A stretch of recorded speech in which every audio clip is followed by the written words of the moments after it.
Picture this: you're a knight riding toward a castle, the drawbridge lowering in welcome as your allies cheer from the battlements. The heavy wooden planks creak under your horse's hooves, and for a moment you feel the relief of safety after a long campaign.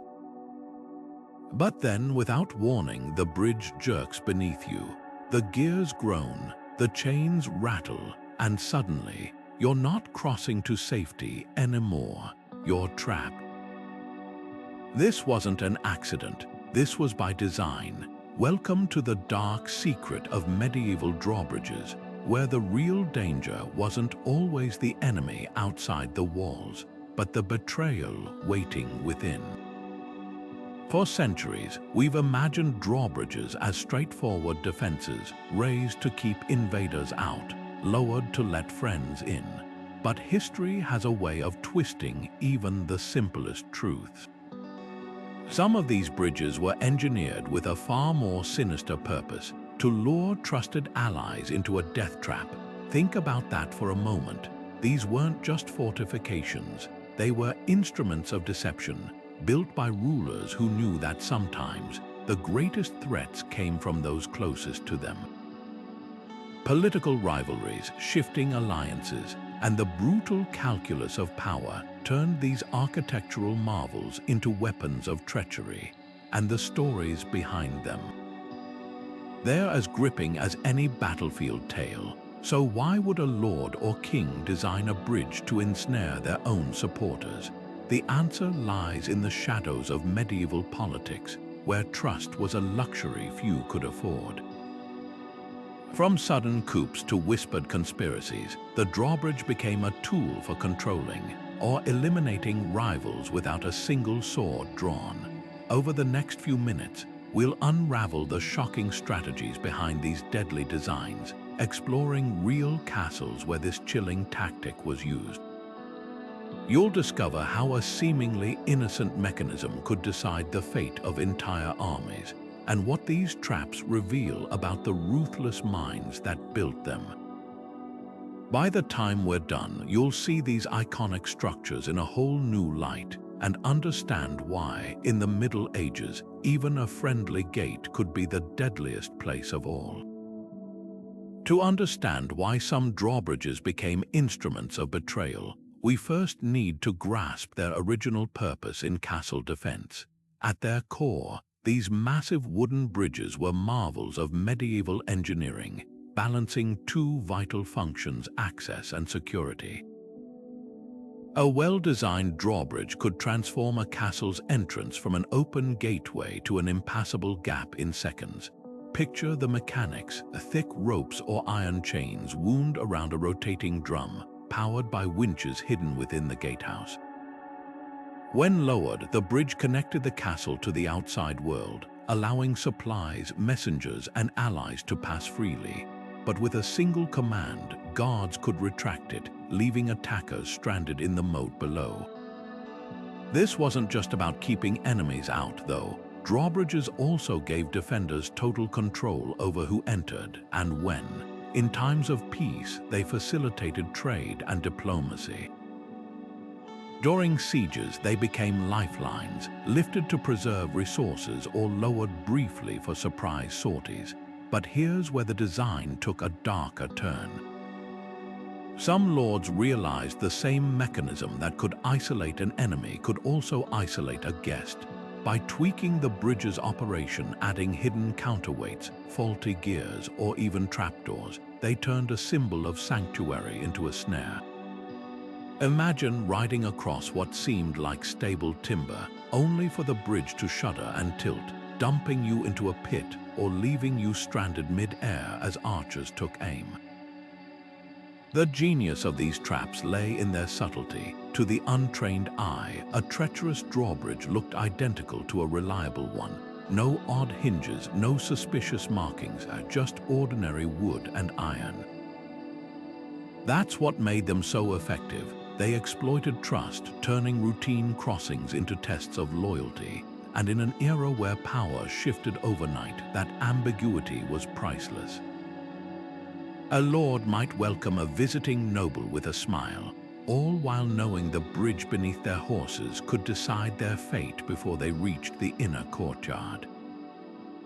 This wasn't just engineering, it was psychological warfare built plank by plank. What's chilling is how these designs mirrored the era's politics. In a world where alliances were as stable as the weather, survival often meant anticipating betrayal before it happened. A castle's drawbridge didn't just defend against outsiders, it was the ultimate gatekeeper, filtering friends from foes in the most brutal way possible. And as we'll see next, the castles that mastered this art didn't just protect their walls, they rewrote the rules of power, one treacherous crossing at a time.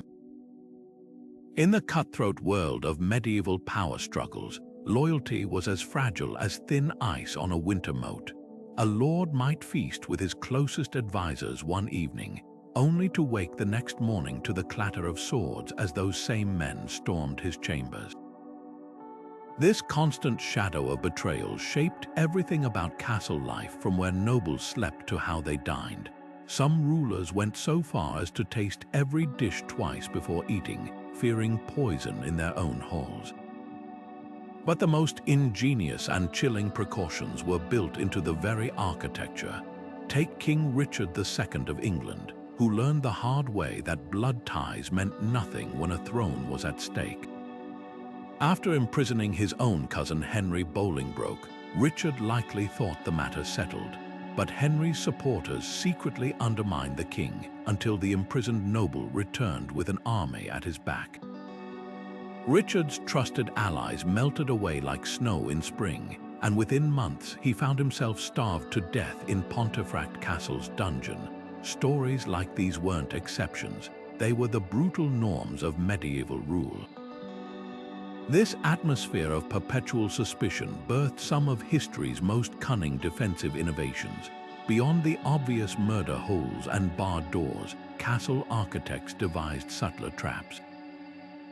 Spiral staircases always turned clockwise to disadvantage right-handed attackers. Private chambers often had hidden passages where bodyguards could lurk unseen. And then there were the drawbridges, seemingly ordinary, but capable of becoming instruments of devastating betrayal when least expected. The 14th century Château de Coucy in France allegedly featured a bridge that could be made to collapse under the weight of armored knights, sending them plunging onto spikes below.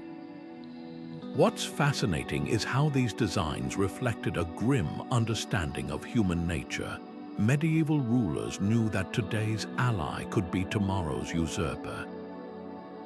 A visiting noble's army might arrive as reinforcements one season, only to return as invaders the next. By building treachery into their fortifications, lords turned their castles into living, breathing entities, ones that could act when their masters couldn't.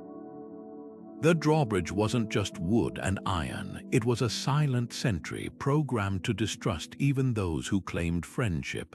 This paranoia wasn't unfounded. Historical records brim with accounts of nobles betrayed by their own kin.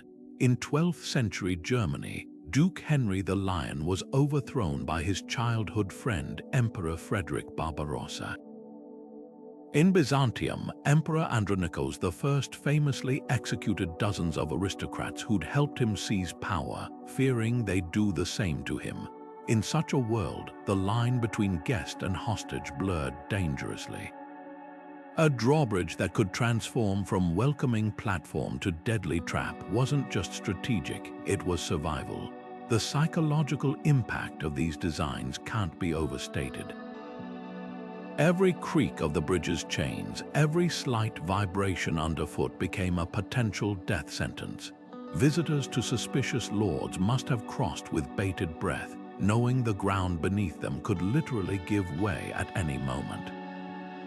This constant tension was the point. A ruler who kept even his allies unsettled was one who stayed in power. The drawbridge trap wasn't merely a mechanism, it was theater, a physical manifestation of the era's ruthless political calculus. By understanding this climate of fear, we begin to see these architectural choices not as paranoid excess, but as rational responses to an unstable world. When no oath was unbreakable and no alliance permanent, the smartest rulers built their distrust into the very stones around them. And as we'll discover next, some of history's most infamous betrayals may have played out on these very bridges, where a single misstep could rewrite the fate of kingdoms. The art of building a treacherous drawbridge wasn't just about brute force, it was a masterclass in subtle deception. Imagine a team of craftsmen carefully constructing what appeared to be a standard bridge, all while embedding hidden weaknesses only they knew about. The key was balance, quite literally. Some bridges were outfitted with counterweights that could be secretly adjusted, making the structure unstable under precise conditions. A visiting noble's entourage, clad in heavy armor, might step onto the planks only for the bridge to tip violently, sending them sliding into the moat below. Others relied on weakened hinges designed to snap under sudden stress, or concealed release mechanisms disguised as ordinary bolts. What made these traps so effective was their invisibility. Unlike a portcullis or murder hole clear threats to any attacker, a rigged drawbridge looked indistinguishable from a safe one. The wood was polished, the ironwork ornate, and the operation smooth until it wasn't. Historical accounts suggest some bridges had carefully placed weak points, like timber beams carved thinner in specific sections or joints primed to fail under uneven weight distribution. Picture a column of knights riding two abreast. The bridge might hold until the exact moment the third pair stepped on, triggering a collapse. This wasn't haphazard sabotage, it was precision engineering with deadly intent. The psychological brilliance of these designs can't be overstated. A lord hosting a rival didn't need to openly threaten them.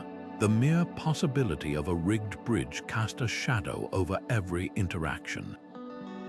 Guests would cross slowly, testing each step while the host watched with unreadable calm. Some castles took this further by adding secondary traps, collapsing sections that created isolated killing zones, or drawbridges that could be raised just enough to strand a group halfway, leaving them exposed to archers on the walls. The Château de Sassinio in Brittany allegedly had a bridge that could split down the middle, dividing and trapping entire contingents of soldiers, but perhaps the most chilling detail. Many of these mechanisms were reversible. A bridge that dropped enemies into a pit one day could be accidentally triggered on allies the next. This duality made them perfect tools for rulers navigating the shifting sands of medieval politics. A duke could publicly blame a tragic collapse on rotten timber or faulty craftsmanship, even as his engineers quietly reset the trap for the next unwelcome guest. The drawbridge, then, wasn't just a gate, it was a loaded weapon disguised as hospitality, proof that in the Middle Ages, even architecture could be a liar. The towering walls of Château de Coucy stood as a monument to power, its massive drawbridge a symbol of both strength and deception. In the early 14th century, this French fortress became the stage for one of history's most chilling examples of architectural betrayal. As the story goes, the castle's lord faced a dilemma. His own allies had grown too powerful, their ambitions threatening his rule. Rather than confront them openly, he turned his drawbridge into a weapon. When the knights rode across what they believed was a secure passage, the mechanism groaned ominously, then gave way. Timber shattered, metal screamed, and in an instant trusted warriors plunged into a hidden pit below, their armor rendering them helpless. What makes this event so disturbing isn't just the cold calculation behind it, but the flawless execution. The Lord didn't merely rig the bridge to collapse, he engineered plausible deniability. Witnesses reported frayed ropes and rusted hinges, evidence carefully staged to suggest neglect rather than malice. Even the pit itself was disguised, its opening covered with thin wooden slats designed to mimic solid flooring. This wasn't a haphazard trap, it was a theatrical production with every detail calibrated to sell the lie. By the time survivors crawled from the wreckage, the narrative was already set, a tragic accident, not treachery. The aftermath reveals just how effective this strategy was. With his rivals eliminated in a single stroke, the Lord consolidated power without sparking outright rebellion. Those who suspected the truth lacked proof, and the castle's reputation as impenetrable only grew. But whispers lingered.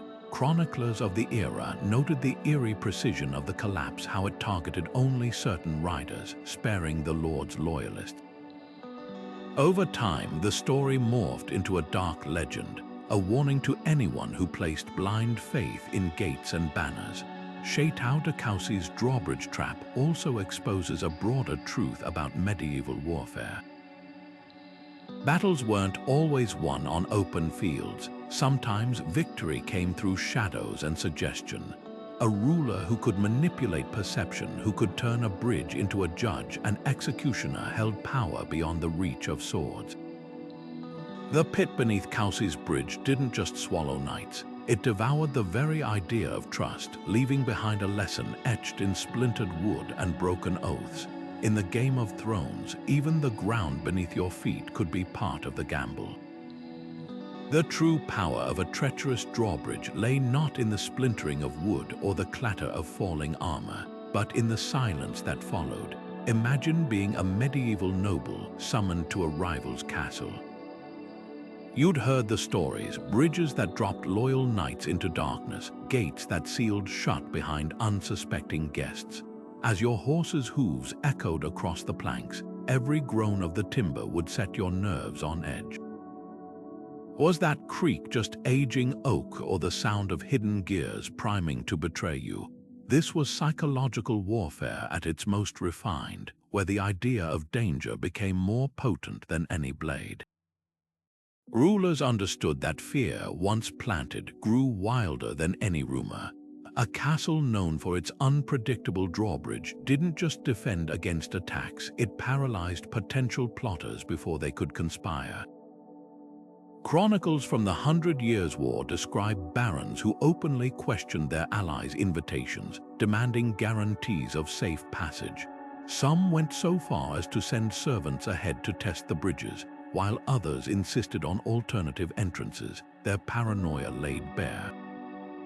The genius of these traps was that they rarely needed to be used. Their reputation alone twisted alliances, turning trusted allies into hesitant guests who triple-checked every step. Consider the case of Duke Wenceslaus of Bohemia, who allegedly kept his drawbridge in a perpetual state of disrepair, not from neglect but strategy.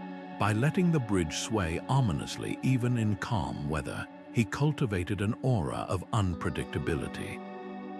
Visiting diplomats wrote of crossing with one eye on the rusted chains overhead, their letters laced with thinly veiled dread. The Duke never needed to trigger a collapse, the tension alone ensured compliance.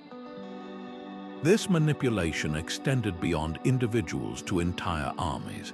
A mercenary captain leading troops to reinforce a castle might hesitate at the gate, wondering if the lord inside saw him as an ally or a threat. That hesitation could cost battles. Historical accounts from the Wars of the Roses suggest some garrisons surrendered not because their walls were breached, but because their own soldiers grew too fearful to re-enter after sorties, convinced the drawbridge might strand them outside. The psychological toll reshaped medieval politics. Kings learned that a well-placed whisper about a rigged bridge could dissolve rebellions faster than any army. At the 15th century Council of Constance, one bishop famously refused to attend unless the host castle's drawbridge was dismantled entirely, a demand that spoke volumes about the weaponization of architecture. Even marriage alliances, typically sealed with feasts and ceremonies, grew strained when bridal parties demanded alternate routes into castles, their distrust etched into the very rituals of unity. What's fascinating is how these fears mirrored the era's broader anxieties. In a world where oaths were broken as often as they were sworn, the drawbridge became a physical manifestation of that instability. Its planks symbolized the fragile ground between loyalty and betrayal, and its mechanisms, hidden, inscrutable, echoed the opaque motives of those who controlled them. A lord who mastered this duality didn't just build defenses. He crafted a narrative, one where every visitor questioned not just the bridge's integrity, but their own safety in a world where nothing was as solid as it seemed. By the late Middle Ages, the trope of the treacherous drawbridge had seeped into art and literature, appearing in allegorical tales as a metaphor for deceit. Miniatures depicted bridges cracking beneath the feet of allegorical figures representing disloyalty or pride, while troubadours sang of heroes who outwitted the gate that eats its guests. The drawbridge trap had transcended its wooden form to become something far more enduring, a legend, a warning, and above all, a testament to the chilling power of the unseen threat. Power rarely changes hands neatly in the medieval world. It's taken piece by piece, often from those who once helped secure it. Consider the brutal calculus facing a ruler surrounded by ambitious nobles. Every ally who grows too strong becomes a threat, every successful general a potential usurper, but outright execution that could spark instant rebellion.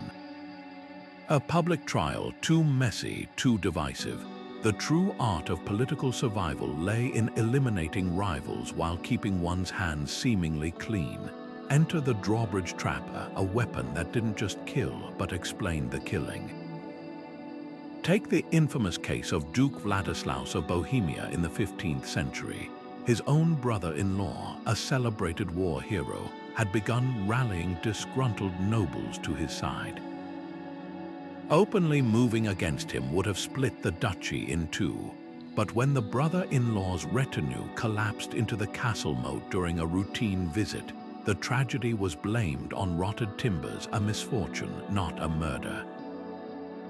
The Duke even declared a week of mourning, commissioning stained glass in the fallen lord's honor.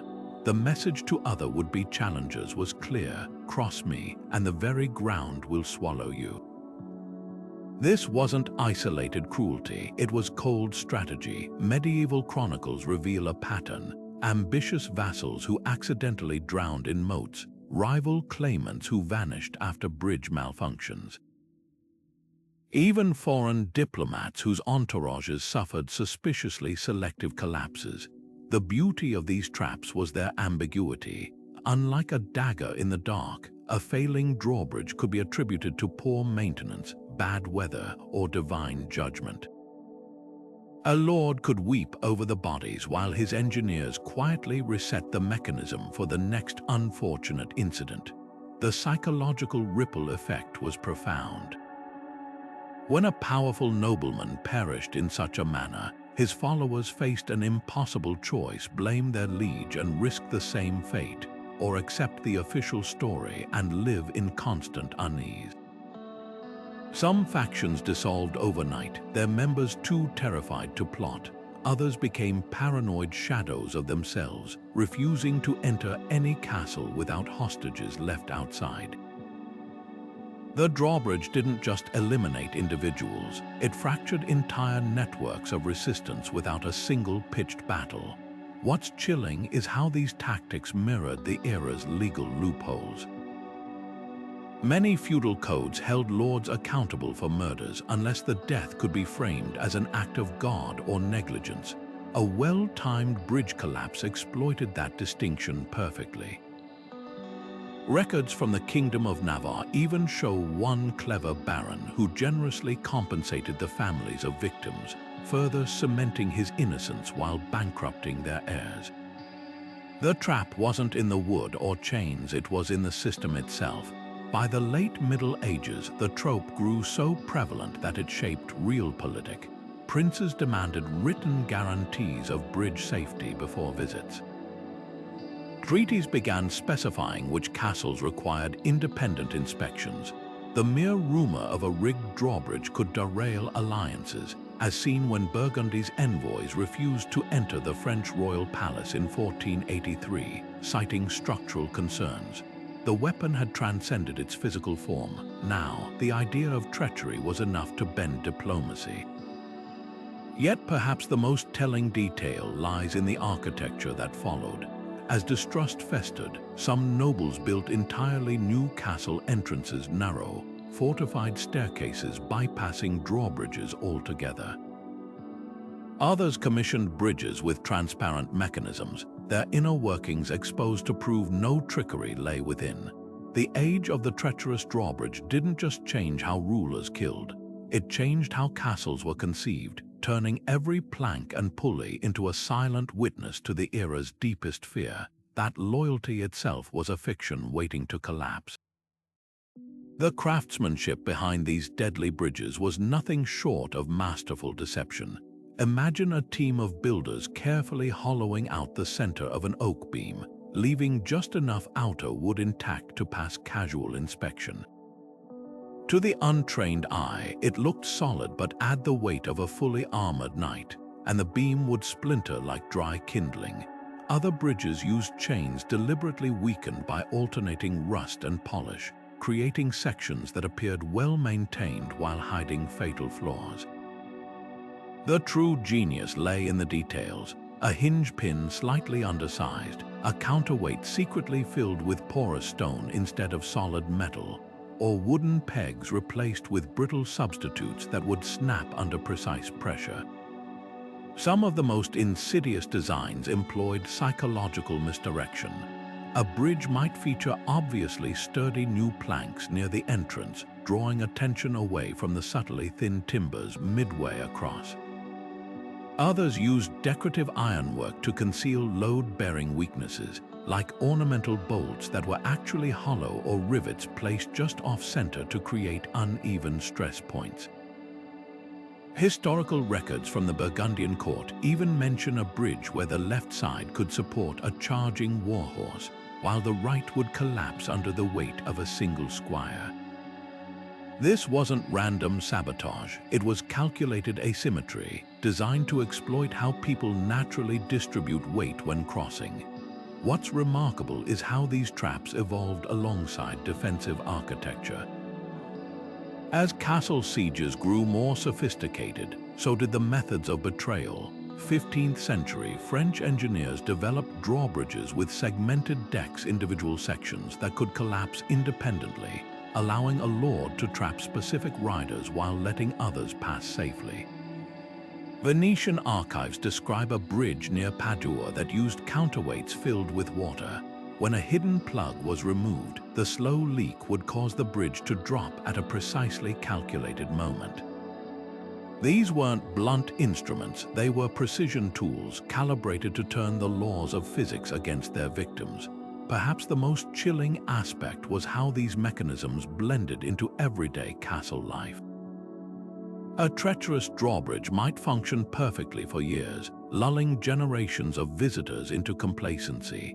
The same bridge that safely bore wedding processions and merchant caravans could become a death trap with the turn of a hidden winch or the removal of a single keystone. This duality made them perfect weapons, their danger invisible until the exact moment their creator chose to reveal it. In an era where stone walls bore witness to countless betrayals, the silent treachery of wood and iron often proved far more lethal than any blade. The success of a treacherous drawbridge hinged on something far more delicate than ropes or counterweights. It required knowledge. Lords didn't just drop bridges blindly, they waited for the exact moment when their target's boot hit the weakest plank.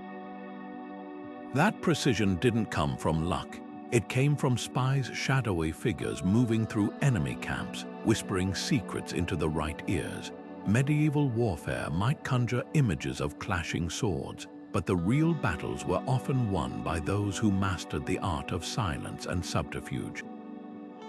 Consider the logistics. To trap a visiting noble, you'd need to know not just when they'd arrive, but how. their route, the size of their retinue, even the type of armor they wore. A bridge designed to collapse under the weight of 50 armored knights would fail miserably against a lightly guarded diplomat. That's where intelligence networks came in. Historical accounts from the 100 Years' War describe scouts disguised as merchants, their carts laden with goods, and hidden compartments stuffed with sketches of troop formations. Others worked as servants in rival courts, memorizing conversations between drunken guards or slipping into scriptoriums to copy sealed letters. The best operatives weren't warriors, they were weavers, minstrels, even monks, people whose presence raised no alarms. The stakes of this espionage were staggering. A single misreported detail could turn a deadly trap into a humiliating failure. Chronicles from the Kingdom of Aragon tell of a count who nearly lost his castle because his spies mistook a scouting party for the main force. When his drawbridge snapped shut too early, it alerted the real army waiting just beyond the tree line. That miscalculation cost him everything, but when intelligence was flawless, the results were devastating. In 1429, the Duke of Burgundy used detailed reports from a turncoat squire to time a bridge collapse perfectly, wiping out an entire faction of rebellious knights in one silent stroke. No battle cries, no drawn-out siege, just a sudden, brutal end to a threat that might have taken months to crush on the battlefield. What's fascinating is how these spies exploited medieval society's rhythms. Markets, pilgrimages, even weddings became cover for intelligence gathering.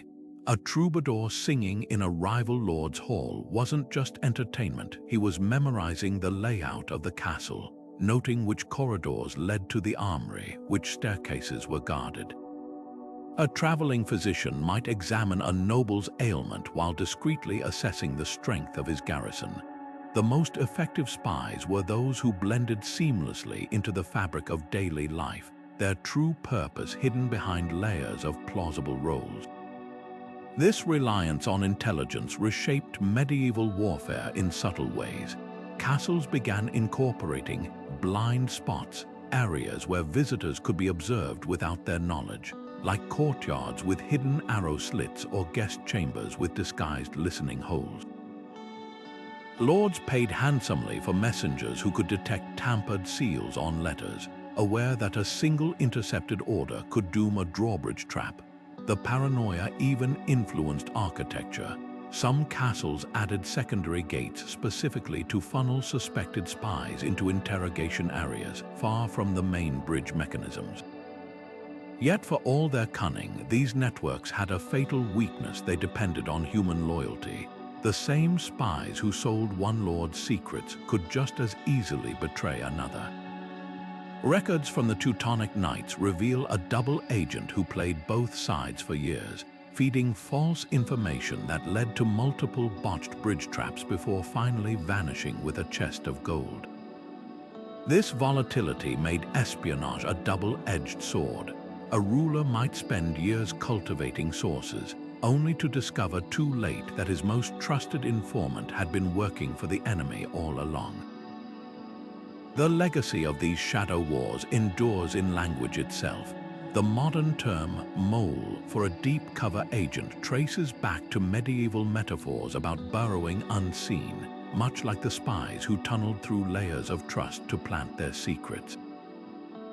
And while we remember the castles and the battles, it's worth pausing to consider the unnamed figures who moved through the darkness, their whispers shaping the fate of kingdoms as surely as any sword. In the end, the deadliest part of a drawbridge trap wasn't the pit beneath. It was the invisible hand that chose the moment to spring it. When faith becomes a tool of power, even the holiest words can justify the darkest deeds. Medieval rulers didn't just rely on hidden mechanisms to eliminate rivals, they crafted divine narratives to absolve themselves of guilt. Imagine a lord standing before his court, a bishop at his side, declaring that the sudden collapse of a drawbridge wasn't treachery but divine judgment. Theologians wielded scripture like a smith's hammer, bending passages to fit political needs. A psalm about wickedness stumbling into pits became proof that God had ordained the trap. A parable about separating wheat from chaff justified filtering allies from enemies by any means necessary. The Church's role in these justifications was often chillingly pragmatic. In 1189, the Archbishop of Mainz publicly endorsed a German duke's decision to execute rebellious vassals, not by sword but by luring them onto a sabotaged bridge. His sermon framed the deaths as the earth itself rejecting corruption, a twist on biblical language that turned engineering into providence. Similar cases dotted medieval Europe, abbots who blessed drawbridge mechanisms as instruments of heavenly justice, or friars who documented miraculous collapses that conveniently removed a ruler's opponents. This wasn't just hypocrisy, it was systemic moral engineering, where religious authority became the ultimate camouflage for political murder. What made these rationalizations so effective was their emotional resonance. Medieval society lived and breathed faith. To claim divine sanction wasn't just strategy, it was psychological warfare on a cosmic scale. A knight who survived a bridge trap might question whether his survival was mercy or punishment, his loyalty shaken by the terrifying thought, had God truly marked him for death? Chronicles from Castile describe a nobleman who spent his final years in a monastery after barely escaping a collapsing bridge, convinced the incident was a sign of heavenly displeasure. The trap didn't just kill bodies, it haunted souls, yet the irony was thick enough to choke on. Many of these same rulers commissioned lavish cathedrals and donated land to monasteries, their piety performative but politically priceless. King Philip the Fair of France famously used church funds to rebuild a castle's drawbridge after using it to eliminate a papal ally, then hosted a mass celebrating the bridge's divine strength. The message was clear: God didn't just forgive betrayal, he endorsed it so long as the right priest said so. This manipulation of faith left lasting scars.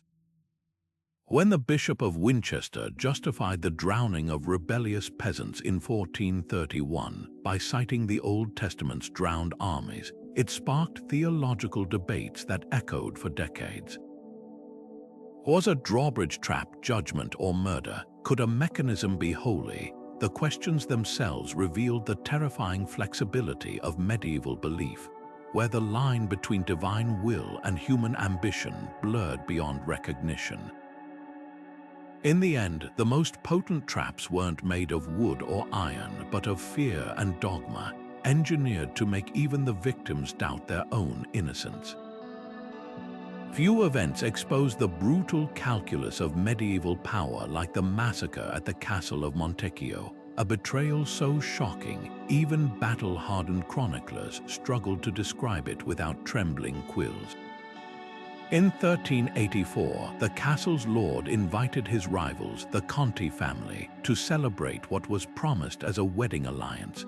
The drawbridge lowered not for an army, but for silk-clad nobles, their children clutching flowers, musicians trailing behind them.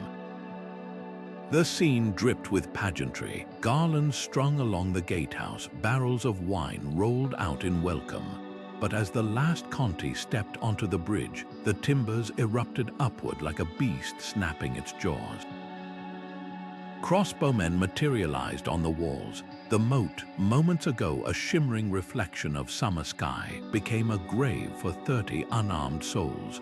What makes Montecchio's horror unique isn't just the scale, it's the violation of sacred norms. Medieval warfare had rules, however brutal. Guests under a lord's roof were inviolable. Weddings were truces woven with divine blessing. By weaponizing hospitality itself, the castle's ruler didn't just kill his enemies, he shattered the fragile trust holding feudal society together. Contemporary accounts describe rival lords vomiting upon hearing the news, not from grief, but from the realization that no tradition was safe anymore. The massacre became a dark turning point, proving that in the pursuit of power, even vows sworn before God were parchment thin. The Conti family's fate was far from isolated. Across Europe, similar traps snared the unsuspecting. In 1321, the Hungarian Baron Jakab Czesnecki hosted a feast for a rival clan, only for the drawbridge to lock behind them as assassins poured from hidden doors. A Sicilian chronicle tells of the Denti family wiped out when a bridge collapsed during a christening procession, the infant heir drowned in his embroidered baptismal gown. These weren't battles, they were executions disguised as accidents where architecture replaced the executioner's axe. Yet the true genius and horror of these traps lay in their aftermath. With no surviving witnesses to contradict the official story, lords could frame tragedies as structural failures or God's will. The Montecchio massacre was blamed on rusted chains, the Denti disaster on termites in the beams. Grieving widows received lavish compensations and silent warnings. The lesson was clear: cross a tyrant, and your family might vanish into the same pits that swallowed their trust. This perversion of justice left deep scars on medieval politics. Within decades, nobles demanded written guarantees before entering any castle, early precursors to modern diplomatic immunity. Some refused to cross drawbridges entirely, insisting on meeting in open fields. The church, horrified by Montecchio's sacrilege, began excommunicating lords who violated guest right, though enforcement was spotty at best. Even royal courts adapted. The French crown introduced bridge inspectors, officials tasked with certifying a drawbridge's safety before state visits. Perhaps the most haunting legacy lies in the art of the period. A fresco in a Sienese chapel shows angels weeping over a shattered bridge, their tears forming the moat below. German minstrels composed ballads about the bridge that ate its children, turning real trauma into cautionary folklore. These weren't mere stories, they were collective screams against a world where home could become a slaughterhouse in the space of a creaking plank. The tragedy of Montecchio and its echoes reveal a chilling truth. In the Middle Ages, the deadliest traps weren't designed for warriors in armor, but for those who came in peace, hands outstretched in trust. And as we'll see next, the psychological fallout from these betrayals would reshape castles themselves, turning symbols of security into monuments to paranoia. In a world where every creaking plank could spell doom, medieval nobles didn't just walk blindly into potential traps. They fought back with cunning of their own. Picture a lord arriving at a rival's castle, his entourage halting just beyond bowshot. Instead of riding proudly across the drawbridge, he'd send 2 unarmed servants first, one to test each side of the structure. If the timbers held, a squire might follow, deliberately stomping his boots to simulate the weight of armor. Only after these cautious trials would the noble himself approach, his horse's reins held loosely, ready to wheel away at the first unnatural groan. This wasn't paranoia, it was survival strategy refined through bitter experience. Some took precautions even further. The Duke of Brittany's 14th century ledgers reveal payments to bridge inspectors, independent craftsmen hired to examine hinges and counterweights before important visits.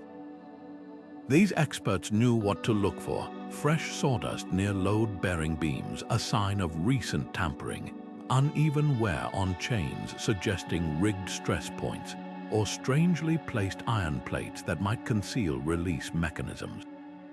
A few even carried sounding rods to tap for hollow spaces within timbers, listening for the telltale echo of sabotage. When the Duke of Burgundy attempted to lure his cousin into a trap in 1403, it was one such inspector who spotted the giveaway, a set of repair nails that were slightly too shiny, revealing they'd been hammered in recently to weaken critical joints. Hostages became another grim currency of trust. A visiting noble might demand the castle lord's own children or favorite knights wait outside the walls as collateral, a practice so common it spawned its own rituals. The Count of Flanders once arrived with a signed contract stipulating that if his party didn't exit by sunset, the hostages would be returned piece by piece. Such brutality wasn't empty theatrics, it worked. Records from the Duchy of Milan show multiple cancelled assassination plots when conspirators realized their own sons would pay the price. Clever allies also exploited medieval customs to their advantage. The tradition of guest right, the sacred obligation to protect those who broke bread under your roof, was twisted into a shield. Smart visitors would insist on being served food and wine before crossing the threshold, turning a moment of vulnerability into protection.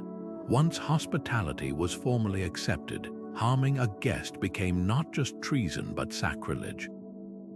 Even the most ruthless lords hesitated to violate this ancient code, knowing the church's wrath would follow. The most paranoid developed escape plans worthy of spycraft.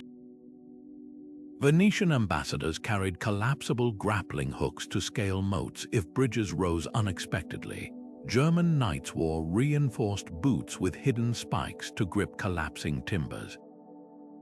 One French chronicle describes a baron who entered castles only after his men secretly laid planks across the moat's reeds, an invisible escape route should the bridge betray him. These countermeasures reshaped medieval diplomacy in subtle ways. Treaties began including clauses about bridge transparency, requiring mechanisms to be visibly unaltered for set periods before visits. Some lords built secondary entrances narrow, easily defended postern gates to bypass drawbridges entirely. The psychological toll was immense. Correspondence from the era shows nobles complaining of sleepless nights before summits, their letters filled with coded warnings about rickety crossings and unstable foundations. What's fascinating is how these precautions filtered into broader culture. Folk tales featured heroes who outsmarted treacherous bridges through cleverness rather than strength. Heraldry adopted symbols like crossed hammers representing bridge inspections or open gates signifying honorable intentions. Even language absorbed the tension. The old French phrase, passer le pont, to cross the bridge, came to mean taking a calculated risk. Yet for all their ingenuity, these defenses carried a tragic irony. The very measures meant to foster trust, inspections, hostages, oaths, only deepened the era's climate of suspicion. A lord who demanded proof of his host's goodwill might inadvertently provoke the violence he feared. In the end, the dance around drawbridges became a microcosm of medieval power itself, a fragile balancing act where the fear of betrayal often proved more destructive than betrayal itself. The creaking drawbridges of medieval castles may have vanished into history, but their deadly legacy lives on in today's most advanced fortifications. Walk through any modern embassy or high-security facility, and you'll spot the ghost of those ancient traps, not in wood and iron, but in steel and algorithms. Take the U.S. State Department's embassies, designed with choke point entrances that funnel visitors past hidden sensors and sealed blast doors. Like a medieval lord watching from his gatehouse, security personnel observe from behind one-way glass, able to isolate threats with the push of a button.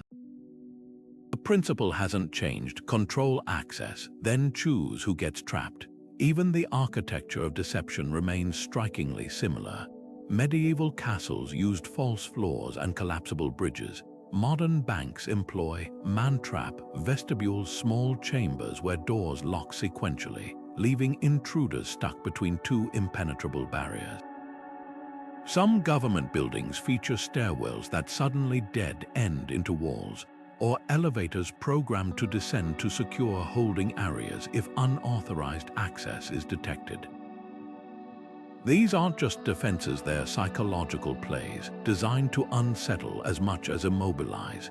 A thief in a bank vault might panic when the exit he just used seals shut behind him, just as a knight once did when the bridge tilted beneath his horse. The most chilling parallel lies in failed deadly systems mechanisms that activate automatically when tampered with. Medieval engineers rigged drawbridges to collapse if certain ropes were cut. Today's nuclear silos use positive control, links that detonate warheads if unauthorized entry is attempted. Both concepts exploit the same brutal logic, make betrayal more dangerous than compliance. Even cybersecurity has adopted this mindset, with honeypot servers designed to lure hackers into fake networks, then lock them in for analysis, a digital moat with its own kind of drowning. What's truly fascinating is how these ancient strategies have evolved alongside technology. Thermal cameras now do the work of arrow slits, spotting hostile intent through body heat. Motion sensors replace the creaking boards that once signaled an intruder's weight distribution. And where medieval lords relied on spies, modern security uses AI to predict threats based on behavioral patterns. The tools have changed, but the goal remains unchanged: to see danger before it crosses your threshold. Perhaps the most enduring lesson is the power of ambiguity.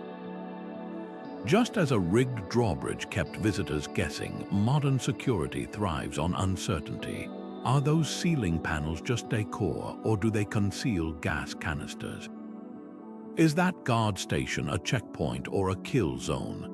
This calculated vagueness isn't accidental, it's the direct descendant of medieval minds who understood that fear, when carefully cultivated, can be sharper than any blade.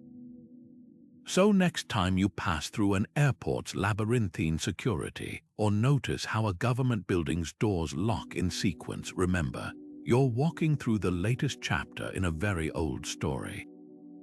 The castles may have crumbled, but the art of the trap is alive and well, proving that when it comes to defense, humanity's oldest tricks are often its most enduring.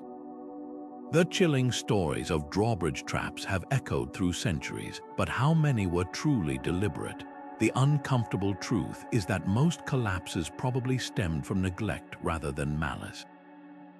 Medieval castles were complex machines, and their wooden bridges suffered from rot, insect damage, and the constant strain of heavy use. A chronicle from York in 1342 describes a tragic accident where a visiting earl's entourage plunged into the moat, not because of treachery, but because rainwater had pooled unnoticed in the gatehouse mechanism, rusting critical chains. Yet while outright sabotage was rare, its impact was seismic. The few verified cases, like the infamous Montecchio massacre, became legend precisely because they exploited universal fears. It's the same reason ghost stories outnumber historical hauntings. Our minds cling to the exceptional over the ordinary. A 15th century French legal text even coined a term for this phenomenon, la peur du ponte, bridge fear, describing the paranoia that made every noble suspect treachery behind every structural failure. Archaeology reveals this duality in castle remains. At Château de Falaise in Normandy, historians found a drawbridge beam with deliberate notches, clear evidence of tampering. Yet 3 other nearby castles showed only weather-related wear. The ratio speaks volumes. For every engineered betrayal, there were dozens of genuine accidents. But human nature being what it is, people remembered the knife in the dark far longer than the rotten floorboard. The blurring of myth and reality was often intentional. Lords facing rebellions might allow rumors of rigged bridges to circulate, knowing the psychological advantage outweighed any actual mechanism. A crumbling castle in Wales still bears graffiti from 1409, warning in crude Latin, "Hic pontem cadere, here the bridge falls." No evidence suggests it ever did, but the threat alone kept rivals hesitant for generations. What's fascinating is how folklore amplified these fears. The German tale Der Bruckensters tells of a bridge that collapsed only when liars crossed it, a metaphor for political deceit.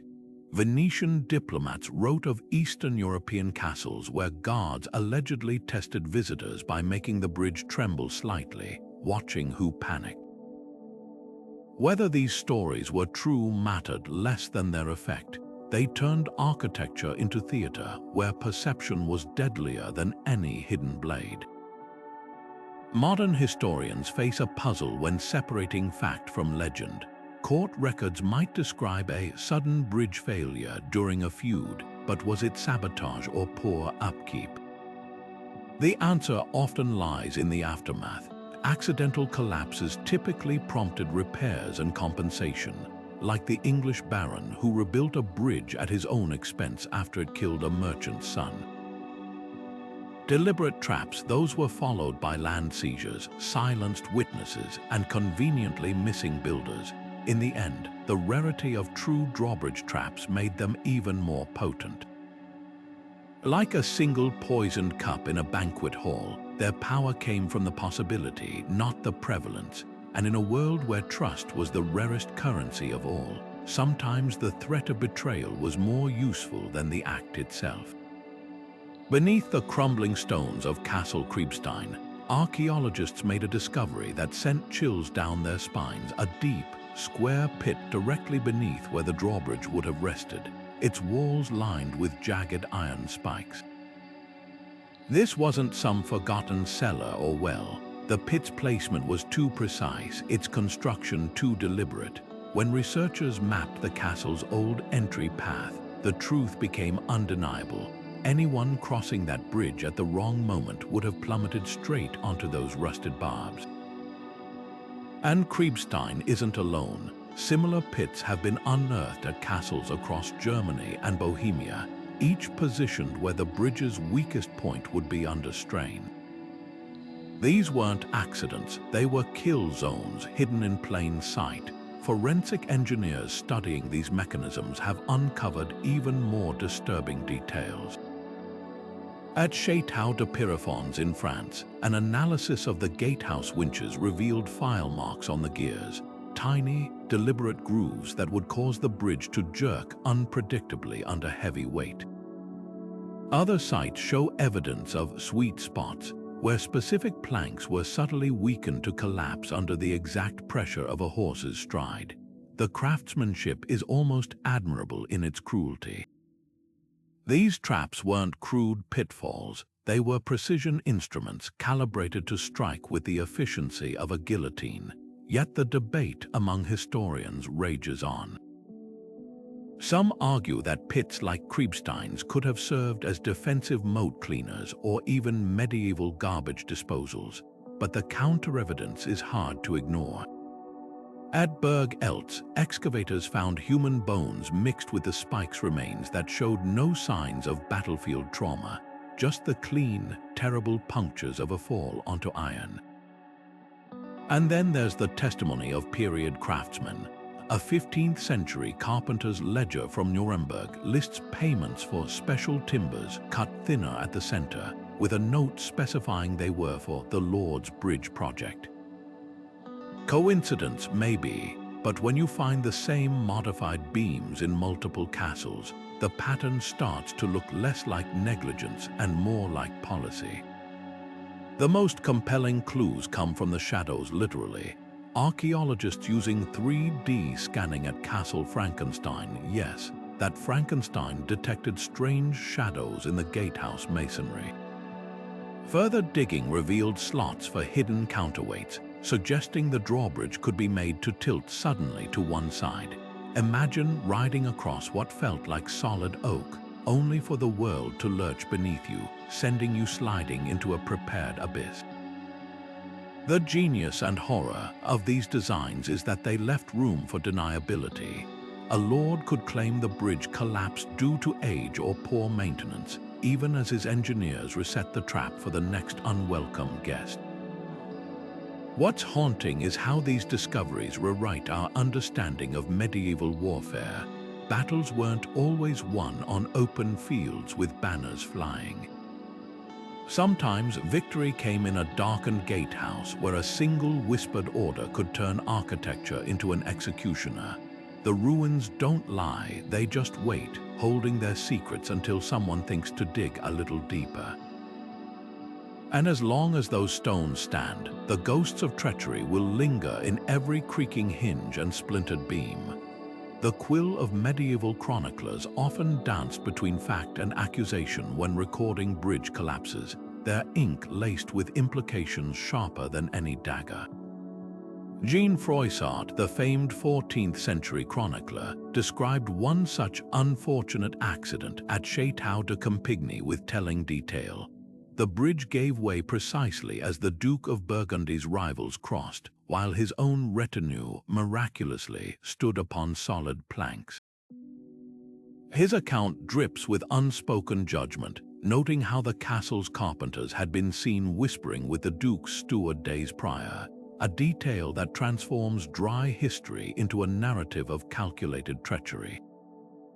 Poets of the era wielded metaphor like a smith's hammer, forging allegories that audiences understood all too well.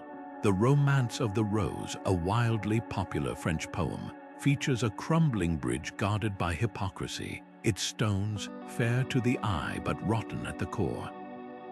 Listeners in crowded taverns wouldn't have missed the parallel to real lords who welcomed guests with smiles while their engineers filed away at bridge chains. Even Dante's Inferno reserves a special torment for traitors frozen in a lake of ice, their tears turning to daggers, a fate some scholars link to contemporary accounts of nobles dying mid-moat, their armor glinting like ice before the waters closed over them. The Anglo-Saxon Chronicle takes a blunter approach. Its entry for 1321 simply states, "Here the Earl of Lancaster came to Pontefract Castle, and the bridge broke beneath him, though the day was fair and the timber new." The starkness speaks volumes, implying what couldn't be said outright, that some accidents bore the fingerprints of human design. These weren't neutral reports, they were passive-aggressive indictments, using careful phrasing to skirt accusations while ensuring posterity remembered the suspicious timing. Folk songs amplified these themes with chilling creativity. A surviving German ballad, Die Brücke zu Mainz, tells of a bridge that sings as nobles cross its planks, humming warnings only the innocent can hear. The Lord's son, ignorant of his father's plot, hears the wood scream and turns back moments before the structure fails. Such tales serve dual purposes, entertaining commoners while subtly instructing them on the signs of betrayal. The bridge's song likely mirrored real sabotage techniques, creaking from weakened joints or the telltale groan of overstressed counterweights. Perhaps the most revealing texts are the dry legal records that followed these events. A lawsuit from 1406 details how the widow of a drowned knight demanded to inspect the castle's maintenance logs, only to find the pages concerning the bridge eaten by mice. The scribe's sardonic note, "A vermin grow bold in parchment vaults," hints at the era's cynical awareness of convenient excuses. Even accounting ledgers tell stories. One Burgundian steward listed payments to carpenters for repairs never made, followed by a later entry for funeral alms when those same repairs allegedly failed. These literary fingerprints reveal a society grappling with the ethics of hidden violence. When the poet Eustache Deschamps wrote of a bridge that swallowed men like a penitent swallowing sins, he captured the medieval mind's uneasy relationship with such traps, necessary evils in a fallen world, yet still stains on the soul. The very act of recording these events, whether in chronicles or verse, became an act of resistance against historical whitewashing. By preserving the whispers that surrounded each collapse, writers ensured future generations would see beyond the official stories of rotten timber and bad luck to the human hands that guided the fall. The morality of trapped drawbridges sparked fierce debate even in an era known for its brutality. While some medieval tacticians praised them as masterstrokes of psychological warfare, others recoiled at what they saw as a violation of chivalric codes. The famed 14th century knight Geoffroy de Charny wrote scathingly of lords who won victories through carpenters rather than courage, arguing that true honor required facing enemies openly.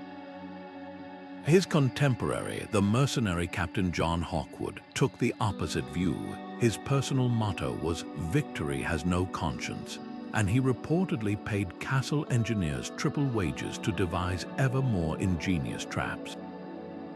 This divide reflected deeper tensions in medieval society. The Church initially condemned deceptive warfare, with Pope Innocent III declaring rigged bridges contrary to God's law in 1204. Yet within decades, some monasteries were commissioning their own fortified gates with suspiciously complex mechanisms. The contradiction reveals how pragmatism often overrode principle, especially when survival was at stake. A Burgundian chronicle from 1422 captures this moral whiplash perfectly, describing how a bishop first denounced a collapsed bridge as devil's work, then quietly hired its designer to protect his own cathedral. What makes these medieval debates so relevant is how they parallel modern ethical dilemmas. The Geneva Conventions now prohibit perfidy, the use of feigned surrender or civilian disguises to kill, yet nations still argue over where to draw the line. Is a drone strike from unseen operators any more honorable than a tilting drawbridge? Both distance the killer from the killed, exploiting technology to minimize risk. Medieval lords justified traps as necessary against overwhelming odds. Today's militaries use similar logic for cyber warfare and autonomous weapons. The most fascinating aspect is how cultural context shapes these judgments. In Japan, samurai castles featured obvious trapdoors and collapsible bridges considered fair play in their warfare tradition. Meanwhile, the Mongols viewed any deception as clever tactics, while European knights clung to idealized combat rules. At least when it suited them, this inconsistency still echoes in modern conflicts where one nation's war crime becomes another's strategic innovation. Perhaps the most telling medieval perspective comes from an anonymous scribe in the margin of a French military manual. Better to be called a trickster than a corpse.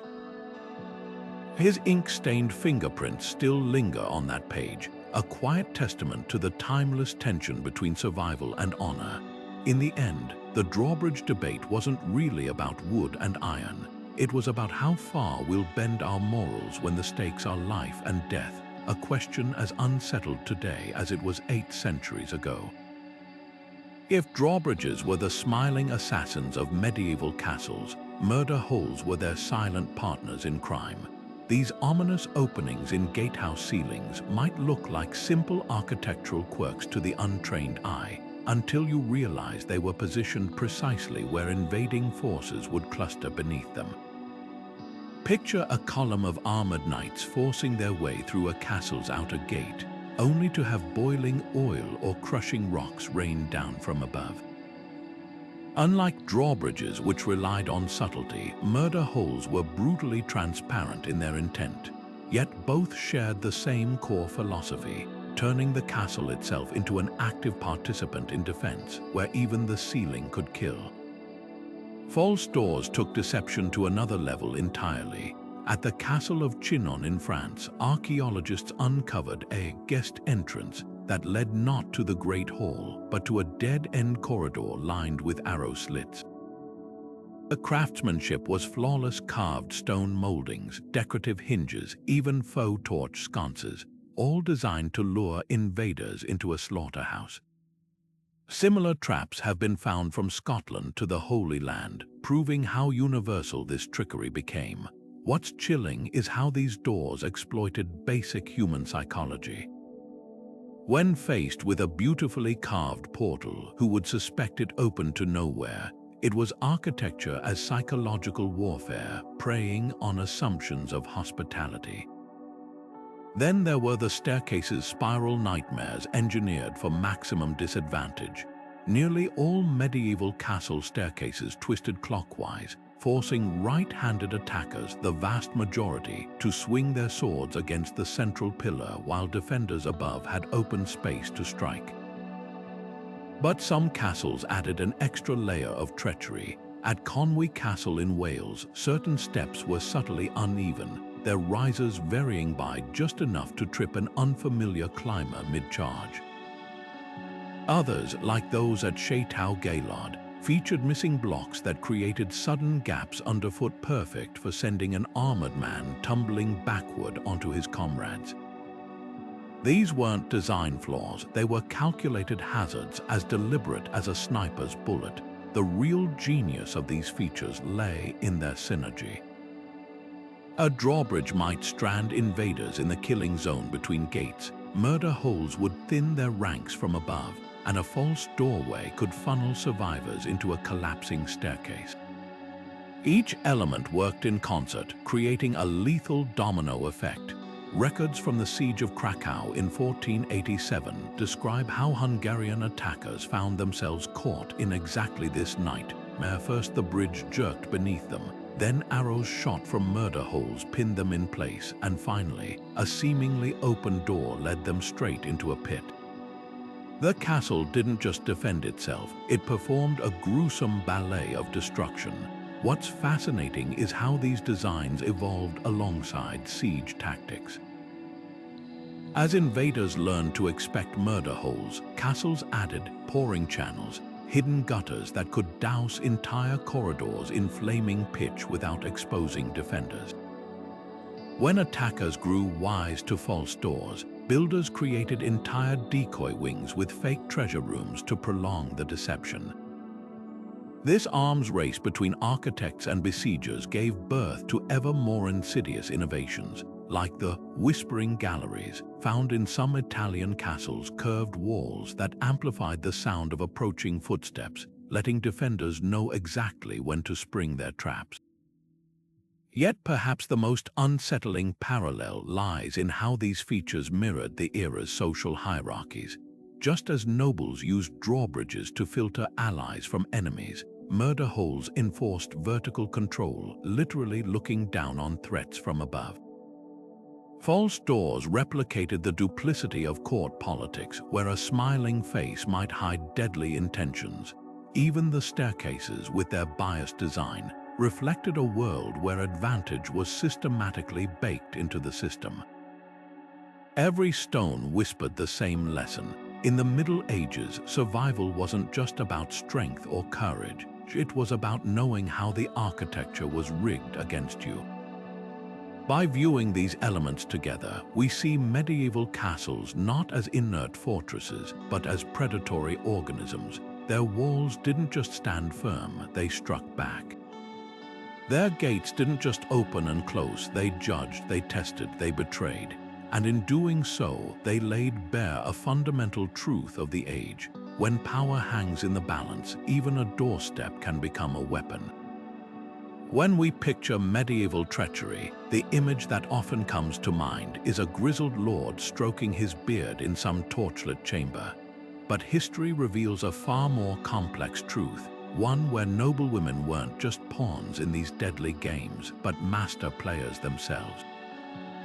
Take Isabella of France, the she-wolf, who allegedly orchestrated her husband Edward II's downfall with the help of a conveniently malfunctioning castle bridge at Berkeley.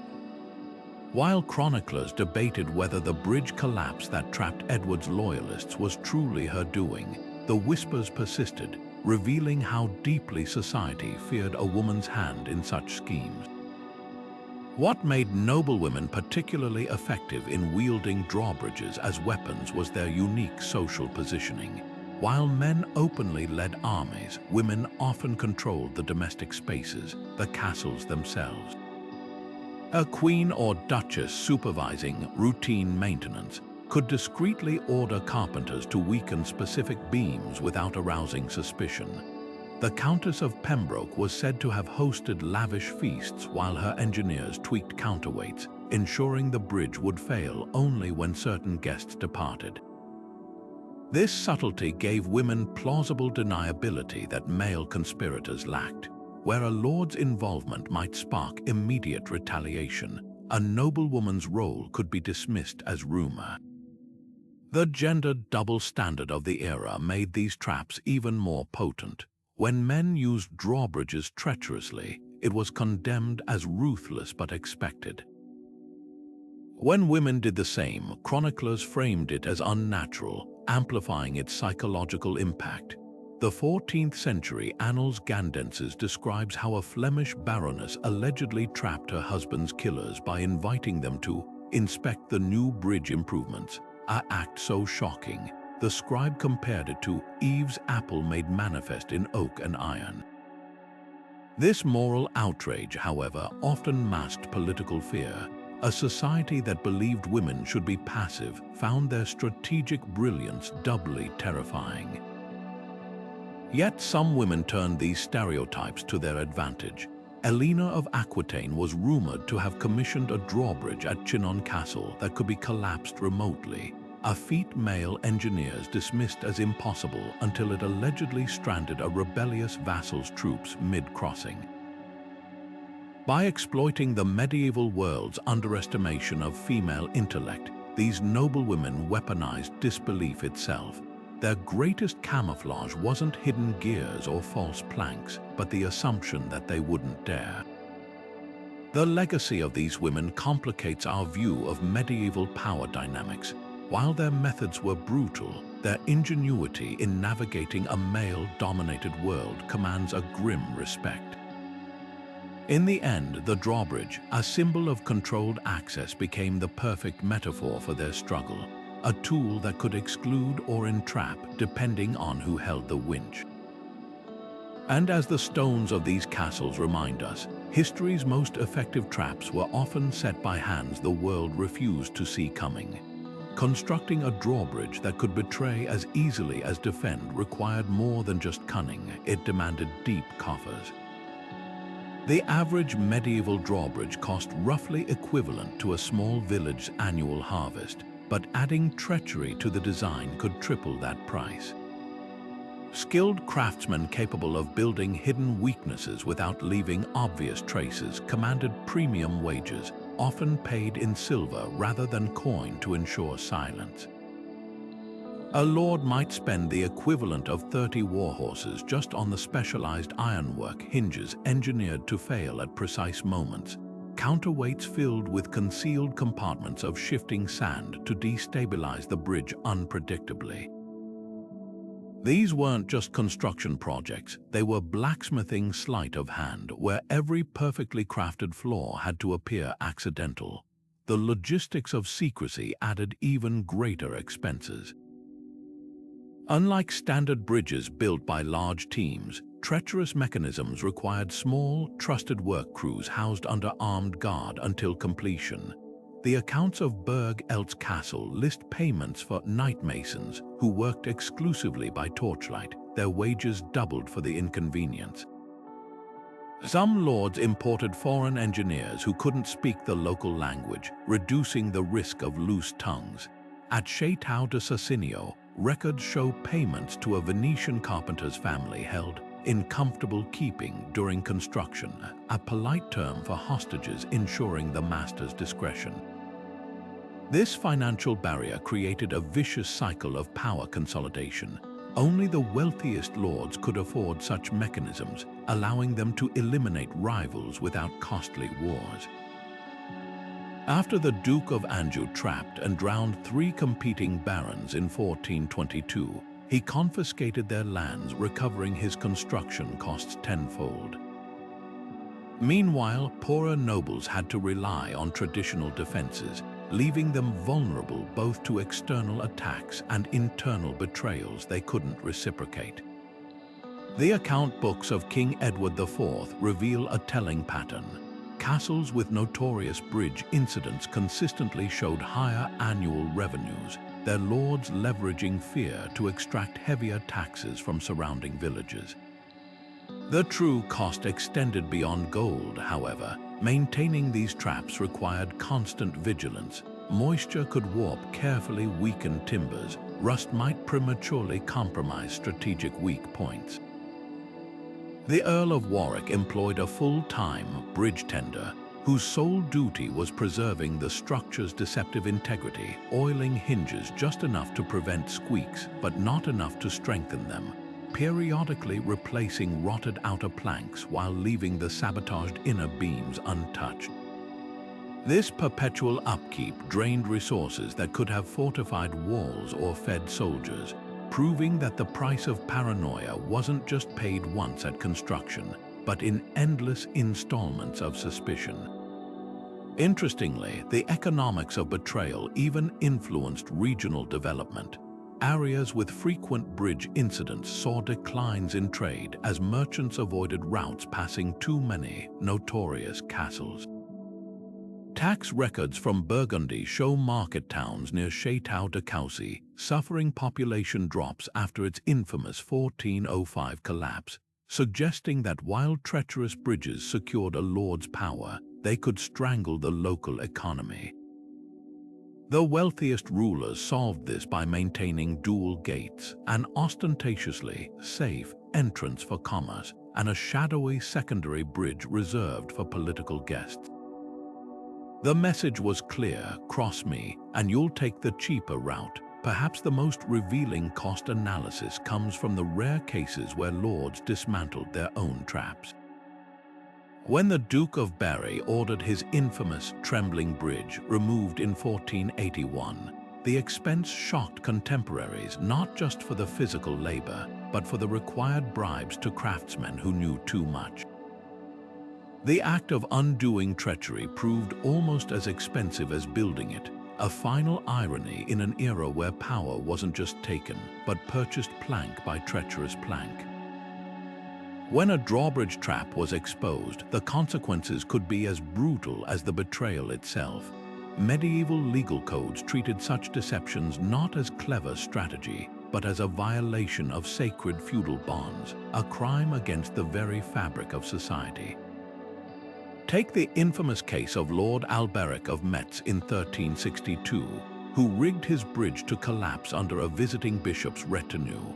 When a surviving squire noticed file marks on the recovered chains, Alberic faced more than disgrace. He was sentenced to die the same way his victims had, bound in armor and hurled into the castle moat from his own gatehouse. This poetic justice wasn't mere cruelty. It sent an unmistakable message about the sanctity of guest right and the limits of deception. Yet punishment often depended less on the act itself than on who held power. The same year Alberic drowned, the Duke of Savoy orchestrated an almost identical bridge collapse to eliminate a rival family and faced no consequences whatsoever. Why the disparity? The Duke had taken care to first secure the king's tacit approval, framing his victims as rebels. This highlights the era's uncomfortable truth. Treachery was only criminal when it failed to serve the greater political order. Church courts occasionally intervened, as when the Archbishop of Cologne excommunicated a countess for using a drawbridge trap in 1409. But even spiritual condemnations could be overturned with enough donated gold or land. Some rulers turned exposure into spectacle. After catching a vassal sabotaging bridge timbers in 1441, King Henry VI of England staged a chilling public demonstration. The condemned noble was forced to walk across his own rigged bridge before assembled lords, a performance that ended exactly as planned, with splintering wood and a pit of spikes. Such theatrics served dual purposes, reinforcing royal authority while warning other would-be schemers. Legal records from Nuremberg show similar cases where accused trappers were made to personally test their mechanisms, turning their ingenuity into their executioners. The harshest penalties, however, targeted not just individuals but legacies. A lord convicted of bridge treachery might see his family stripped of titles, his castle dismantled stone by stone, even his name erased from official chronicles. The Annals of Toulouse describe how the de Montfort family's ancestral home was systematically demolished after a proven bridge trap in 1312. its moat filled with rubble and its gatehouse cursed by priests. This comprehensive erasure spoke to medieval society's deepest fear, that unchecked deception could unravel the fragile trust holding feudalism together. But for every documented punishment, countless schemes likely went unpunished. The survival of so many trap mechanisms in castle ruins suggests that exposure was the exception, not the rule. What truly determined a lord's fate wasn't morality, but calculation whether his betrayal advanced or threatened the interests of those more powerful. In the end, the Drawbridges' lesson was grimly simple. Treachery wasn't wrong because it killed, but because it risked inspiring others to do the same. And in a world built on oaths, that was the one sin even kings couldn't forgive. Folklore didn't just remember these treacherous drawbridges, it transformed them into something far more haunting. Across Europe, whispers spread of bridges that collapsed not from sabotage but from supernatural fury. The Welsh tale of Pont Ygwrdrwg, the Bridge of the Evil Man, tells of a lord who rigged his drawbridge to kill a rival, only for the wood to rot overnight, crumbling under his own feet as he inspected it at dawn. Villagers claimed the timbers had been cursed by the dying man's widow, her grief so potent it seeped into the grain. Similar legends clung to castles from Scotland to Sicily, each adding its own twist. Bridges that bled when struck by moonlight, chains that rattled with no wind, moats that bubbled red on the anniversaries of betrayals. These stories served a darker purpose than mere entertainment. By attributing collapses to ghosts or divine judgment, folklore provided a moral framework for incomprehensible cruelty. A chronicle from Normandy describes a bridge that allegedly collapsed every 7 years, always on the same date, the anniversary of a massacre. Locals insisted the stones wept in the days before, a phenomenon modern geologists might attribute to condensation, but medieval minds saw as evidence of a cursed pact. The message was clear: treachery didn't just endanger the body, it risked damning the soul. Even the architecture bore witness. Some superstitions became self-fulfilling prophecies. The shivering bridge of Burgundy was said to tremble when a liar stepped onto it, a legend so pervasive that nervous guests often hesitated mid-crossing, their panic misread as guilt. Records show at least 2 nobles confessed to crimes after the bridge's slight sway, likely caused by underground springs, convinced them God had marked them for exposure. This blurring of myth and reality gave castles an aura of living malice, where every groan of timber could be interpreted as either warning or judgment. The church both stoked and struggled against these beliefs. While priests denounced ghost stories as pagan nonsense, they also preached that moral crimes could invite divine retribution, a contradiction that let superstition thrive. At Mont Saint-Michel, monks displayed a cursed chain from a collapsed bridge in their reliquary, offering indulgences to those who touched it as proof of repentance. The chain, likely salvaged from an ordinary repair, became a pilgrimage site, its rust polished smooth by centuries of fearful fingers.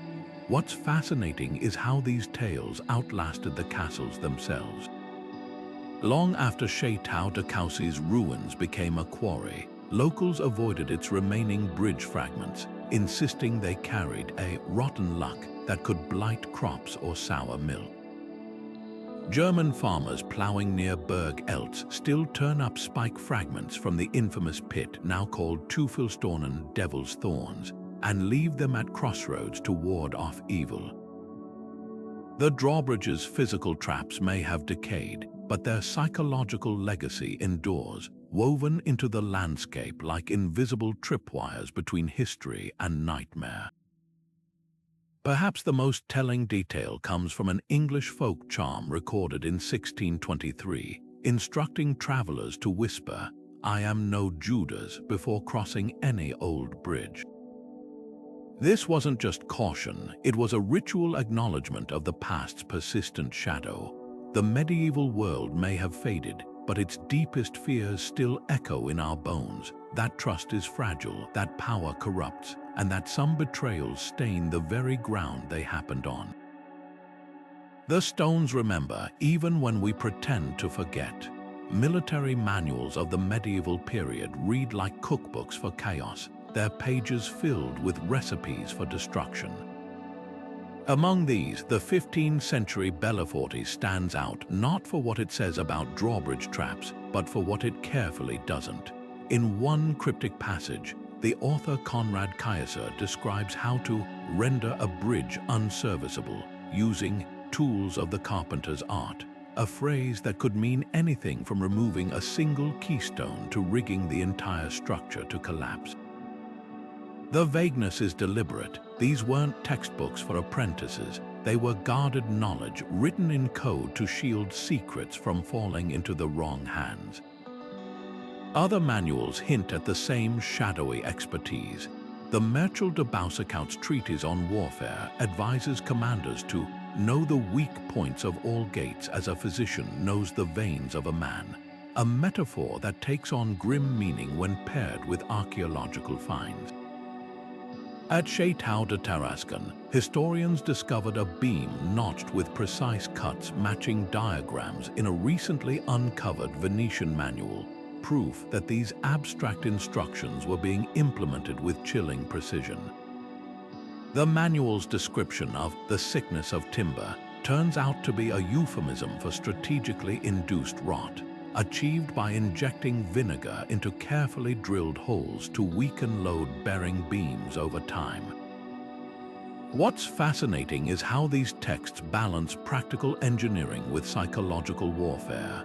De Re Militare, a widely circulated 15th century guide, dedicates an entire chapter to the art of seeming vulnerability, instructing readers to leave bridges, appearing sound to the eye but treacherous to the foot. This wasn't just about mechanics, it was theater. A castle with a reputation for rigged bridges didn't need to use them often. The mere possibility kept enemies hesitant.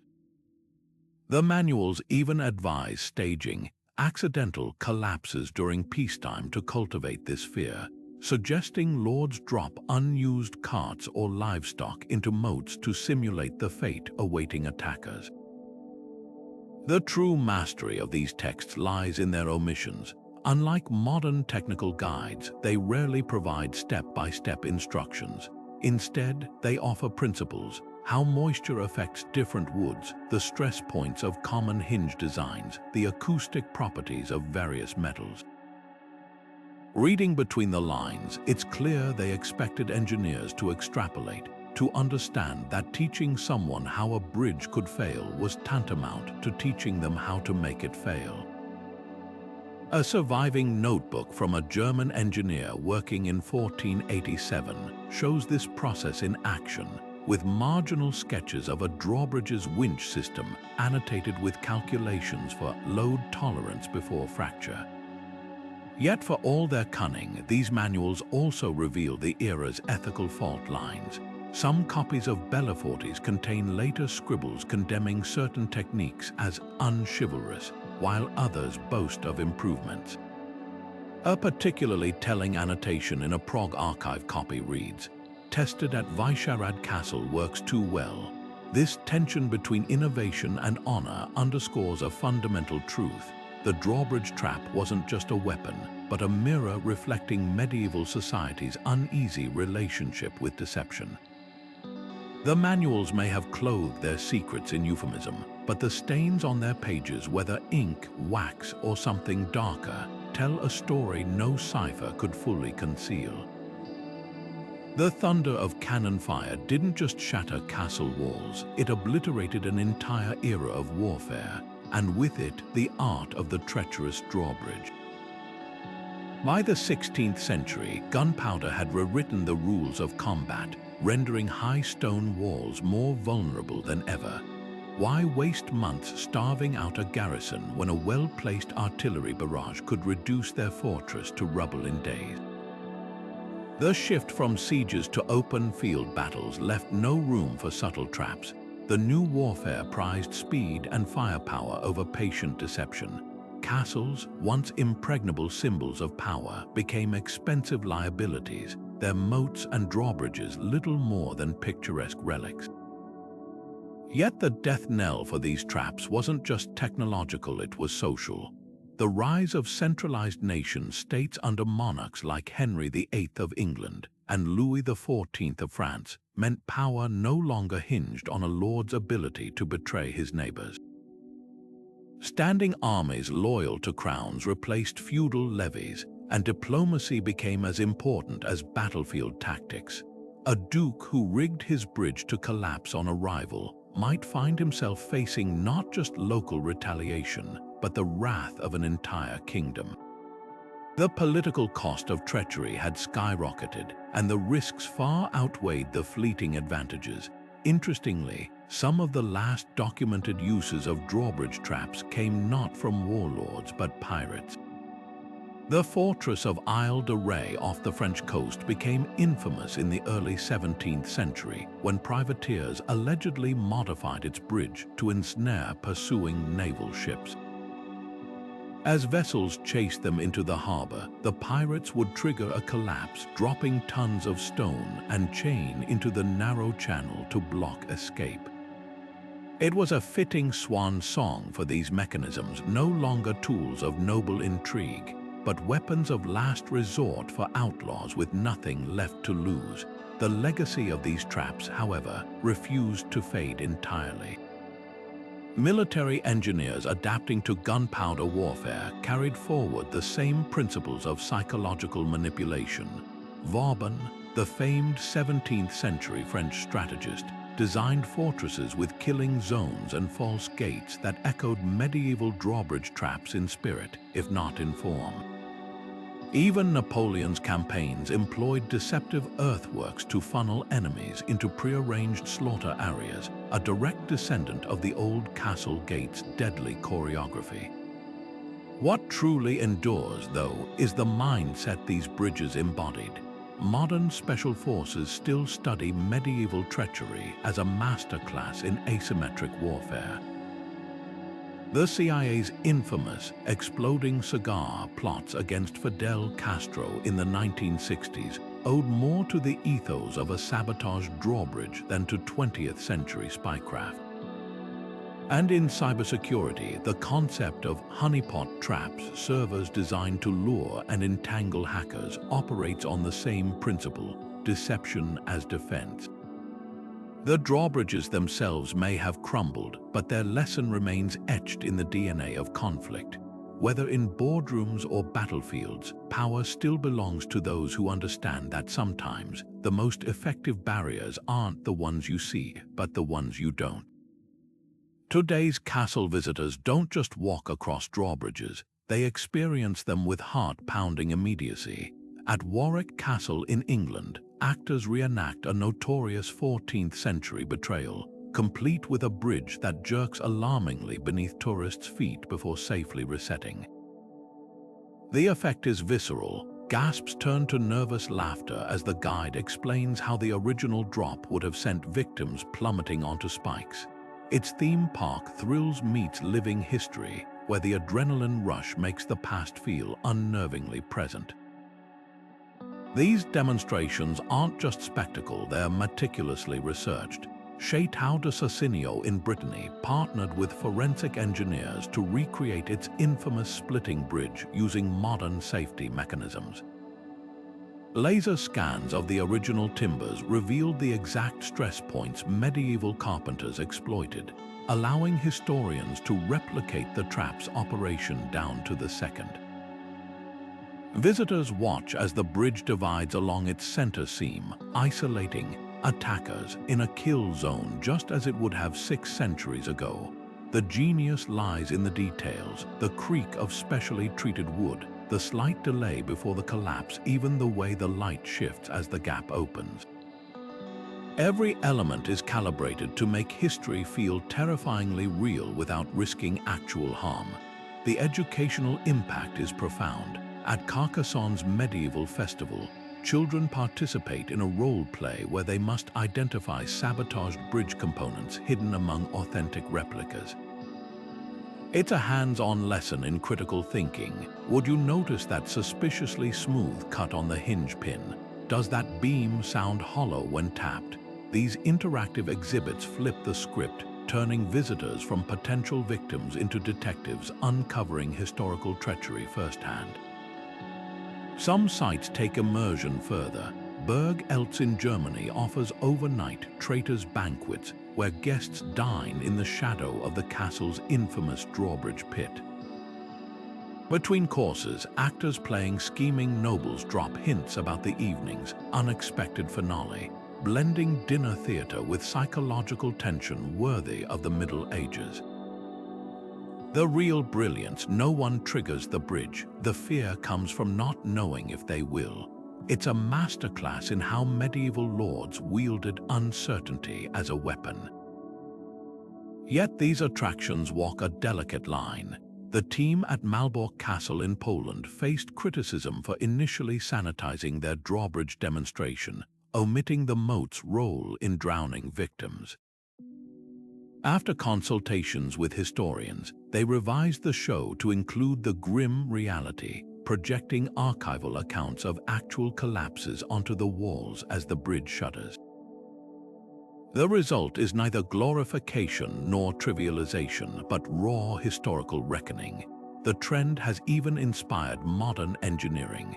Tokyo's Samurai Museum features a digital drawbridge that collapses via augmented reality, allowing visitors to witness the mechanics in slow motion while sensors simulate vibration. Meanwhile, virtual reality experiences like Traitor's Gate at Tower of London use biometric feedback. Your racing heartbeat makes the virtual bridge tremble more violently.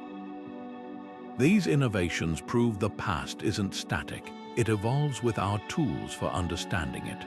What makes these reenactments resonate isn't just the engineering or the drama, it's the uncomfortable mirror they hold up to human nature. Standing on a bridge that could betray you, even in pretend, taps into primal fears of deception that transcend centuries, the laughter after the scare. That's relief, the unspoken recognition that unlike medieval visitors, we get to walk away. Until the next betrayal, at least. The story of treacherous drawbridges is more than just a historical curiosity. It's a window into the human soul when power hangs in the balance. These structures weren't just feats of engineering. They were mirrors reflecting the darkest corners of medieval ambition. Consider the chilling precision with which they were crafted. Beams weakened just enough to snap under a rival's weight. Hinges designed to fail at the perfect moment, counterweights filled with shifting sand to create the illusion of stability. Every detail was calibrated to exploit trust, turning an act of welcome into a death sentence. What makes these betrayals so unsettling isn't just their brutality, but their intimacy. A drawbridge was the ultimate symbol of hospitality, a literal extension of safety to those approaching. To weaponize that gesture required a particular kind of ruthlessness, one that could smile while tightening the noose. The lords who ordered these traps didn't just kill their enemies, they shattered the very idea of loyalty, ensuring no one ally or adversary could ever cross a threshold without wondering if it would become their grave. Yet there's a grim irony in how these schemes backfired over time. Castles built to withstand sieges often fell not to armies, but to the paranoia their own defenses inspired. When every guest was a potential threat, alliances crumbled, and isolation became its own kind of prison. The Count of Poitiers learned this the hard way after rigging his bridge to eliminate a rival. He found himself trapped in his fortress, abandoned by even his closest knights. His masterpiece of deception became his tomb, proving that no amount of engineering could fortify a ruler against the consequences of broken trust. The legacy of these traps lingers in ways their creators never imagined. Modern words like bridge burning and drawbridge mentality echo medieval fears, reminding us that betrayal leaves scars deeper than stone. Even today, we see their echoes in politics and business where handshakes hide agendas and contracts are written with loopholes. The drawbridge didn't just belong to the Middle Ages, it was a blueprint for power dynamics that still shape our world. So as we step back from these shadowed gatehouses, let's carry forward one lesson. Trust is the rarest and most fragile of defenses. The next time you walk across an old bridge or through any doorway, really pause for a second. Listen to the creak of the wood, the groan of the hinges. Somewhere in that sound, you might just hear the whisper of history, warning that the strongest walls can't protect a kingdom built on lies. If this journey into the past left you as fascinated as it did unsettled, hit that like button and share your thoughts below. What's the most cunning historical betrayal you've ever encountered? And don't forget to subscribe. After all, in a world full of traps, it never hurts to have